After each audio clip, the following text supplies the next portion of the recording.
ఇప్పుడు నేను ఒకటే మిమ్మల్ని కోరుతున్నా, ఈ ముఖ్యమంత్రి మాట్లాడుతున్నాడు, ఈయనకేదో పెద్ద ఎత్తున విశ్వసనీయత ఉందని, మడమ తిప్పనని. ఒక్కసారి ఆయన మాటలు నిందాం. ఇలాంటి వాడు ఈ రాష్ట్రానికి ముఖ్యమంత్రిగా అర్హుడా అని మీకు ఒక ఆలోచన వస్తుంది. ఒక్క నిమిషం మీరు వినండి. 25కి 25 ఎంపీ స్థానాలు మనమే తెచ్చుకుందాం. ఆ తర్వాత ప్రత్యేక హోదా ఎలా రాకుండా పోతుందో కూడా గట్టిగా చూస్తామని చెప్పి కూడా చెప్పండి. మన ప్రభుత్వంలో పూర్తిగా మద్యాన్ని నిషేధిస్తాం అని చెప్పి గట్టిగా కూడా చెప్తాం. నా సిపిఎస్ మనం అధికారంలోకి వచ్చిన వారంలో చేపించేస్తానన్నా. ప్రతి సంవత్సరం జనవరి 1వ తారీఖున ప్రభుత్వ ఉద్యోగాల భర్తీకి క్యాలెండర్ కూడా విడుదల చేస్తాను అని చెప్పి మీ అందరికీ కూడా హామీ ఇస్తా ఉన్నా. 200 యూనిట్ల వరకు మీకు కరెంటు ఉచితంగా ఇస్తామని చెప్పి మీ అందరికీ కూడా చెప్తా ఉన్నా. ప్రాజెక్టు 2021 జూన్ నాటికి కంప్లీట్ చేస్తాము. ఖరీఫ్ 2022 నాటికి నీళ్లు ఇచ్చే పరిస్థితి తీసుకొని వస్తానని కూడా ఖచ్చితంగా కూడా చెప్తా ఉన్నాం. 2023 ఖరీఫ్ కు కల్లా ఈ ప్రాజెక్టు పూర్తి చేస్తామని చెప్పి చెప్తా ఉన్నాం. 2025 ఖరీఫ్ కల్లా ఖచ్చితంగా గోదావరి పోలవరం ప్రాజెక్టు పూర్తి చేసి సమగ్ర సప్లాన్ చట్టాన్ని చట్టబద్ధంగా తీసుకొస్తామని చెప్పి హామీ ఇస్తా ఉన్నాము. 3వ వంతు నిధులు బీసీలకు కేటాయిస్తాము అని చెప్పి హామీ ఇస్తా ఉన్నాను మీ అందరికీ. ఇలా ఉట్టి బీసీలకే 139 కార్పొరేషన్లు పెడతామని చెప్పి మీ అందరికీ హామీ ఇస్తా ఉన్నాం. పంట వేసే ముందే పలాని రేట్లకు కూడా పలాని రేట్లు అని చెప్పి రేట్లు కూడా ప్రకటిస్తాం. గిట్టుబాటు ధరకు గ్యారంటీ ఇస్తాం. విజయవాడలో క్యాపిటల్ సిటీని పెట్టడం మనస్ఫూర్తిగా మేము ఆహ్వానిస్తున్నాం. ప్రతి కాపు సోదరుడికి నేను ఇవాళ హామీ ఇచ్చి చెప్తా ఉన్నాను.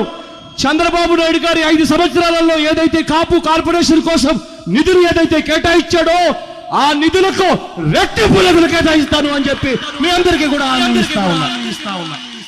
ఇది జగన్ అనే నేను మనం అధికారంలోకి వచ్చిన వెంటనే ఆ చెప్పిన 5,000 కోట్ల రూపాయలను 10,000 కోట్ల రూపాయలు ఇస్తాను అని చెప్పి నేను చెప్పడం మోసమని అడుగుతా ఉన్నా. సౌమ్యుడిగా పేరు పొందిన ఎక్స్ ఎంపీని అతి కిరాతకంగా ఇంట్లోకి చొరబడి వడ్డని తీసుకొని నరికి అత్యంత దారుణంగా చంపడం అన్నది ఇంతకన్నా దారుణమైన విషయం ఎక్కడా ఉండదు. కరెంటు ఛార్జీలు బాధుడే బాధుడు.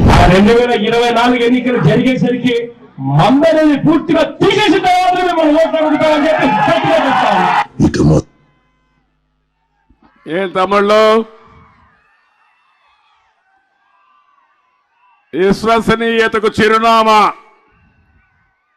ఈ నకిలీ జగన్. విన్నారా మాటలు? చేశాడా పనులు? కాపులకు 10,000 కోట్లు పెట్టాడా? వచ్చిందా? మద్యపాన నిషేధం చేశాడా? పోలవరాన్ని కట్టాడా? చేశాడు. పోలవరాన్ని గోదావరిలో ముంచేశాడు. ఒకటి కాదు, అతను ఏది చెప్పినా రివర్స్ గేర్లోనే ఉంటాడు. చెప్పేది ఒకటి, చేసేది ఒకటి. వేరే వాళ్ళపైన నేరం వేస్తాడు, ఈయన ఆ నేరం ఈయనే చేస్తాడు. అదే మీరు చూశారు, బాబాయిని చంపి ఆ నేరం మన మీద వేశాడు. ఎలాంటి రకం అంటే చంపి ఆ గొడ్డనే మన చేతిలో ఉన్నట్టు చూపించి మనల్ని పోలీస్ స్టేషన్ తీసుకుపోయి జైల్లో పెట్టి తద్వారా ఈయన రాజకీయం చేయాలనుకుంటున్నాడు. జగన్ నీ పని అయిపోయింది, నిన్ను అర్థం చేసుకున్నారు. అందుకే ఒక మాట మాట్లాడుతున్నాడు. సీన్ అర్థమైపోయింది, తిరగబడింది. అందుకే ఇప్పుడు ఏమంటున్నానంటే పెత్తందారులకి పేదవాళ్ళకి పోరాటం అంట. ఈ దేశంలో పెత్తందారి ఎవరన్నా ఉన్నా అంటే నెంబర్ 1 పెత్తందారి ఎవరు తమ్ముళ్ళు? ఎవరు? దేశంలో ధనికమైనటువంటి ముఖ్యమంత్రి. అతను డిక్లేర్ చేసిన ఆస్తుల విలువ 510 కోట్లు. దేశంలో అందరూ ముఖ్యమంత్రులు, కేంద్ర మంత్రులు అందరూ కలుపుకుంటే 510 కోట్లు కూడా లేదు. పాపం జగన్ ఎంత పేదవాడంటే ఆయనకి ఎక్కడ ఇల్లు కూడా లేదు. ఉందా ఇల్లు? డ్రాయర్ కూడా లేదు కదా, ప్యాంటు షర్టే కదా, డ్రాయర్ కూడా లేదు. చాలా పేదవాడు.